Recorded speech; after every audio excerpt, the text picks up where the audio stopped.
it's Krista, former U.S. visa officer. I'm here today to talk to you about what happens at the U.S. visa interview.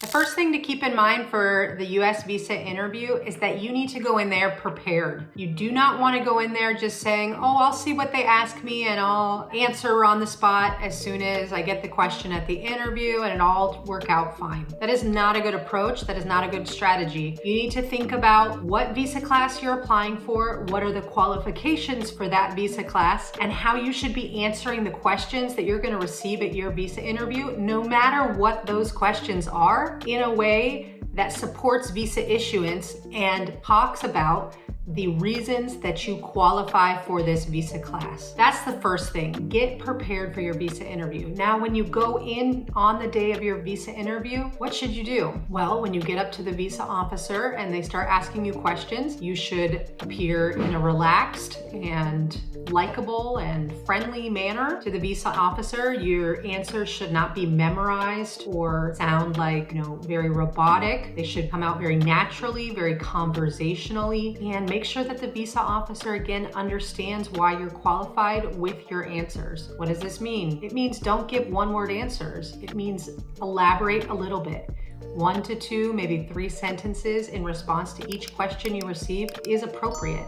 And those sentences should include information about why you are qualified. Now, the other thing is that the visa officer is going to tell you at the visa interview whether or not you're approved. And a lot of people, when the visa officer says your visa's been denied, they start asking the visa officer questions like, well, why? Or do you want to see additional paper? You didn't look at anything. They're surprised by the rejection and they think they have a chance at that point to rectify. Not the case. If you're rejected, the visa officer has already made the decision, taken their notes, and closed out the case. They're very unlikely to go back on their decision. So doing a last-minute plea at your visa interview is not likely to work. What you want to do instead is be very prepared from the beginning and get across your qualifications and why you are approvable for this visa class, starting with the first question. Impress upon the visa officer from the beginning that you qualify so that at the end of the interview, you get those sweet words of your visa's approved. You can collect it in the next few days. All right?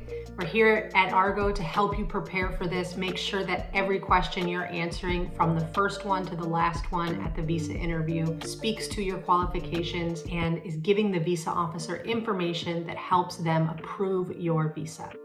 Don't leave your visa interview to chance. Meet with a former visa officer to get the insights and preparation you need to pass your U.S. visa interview.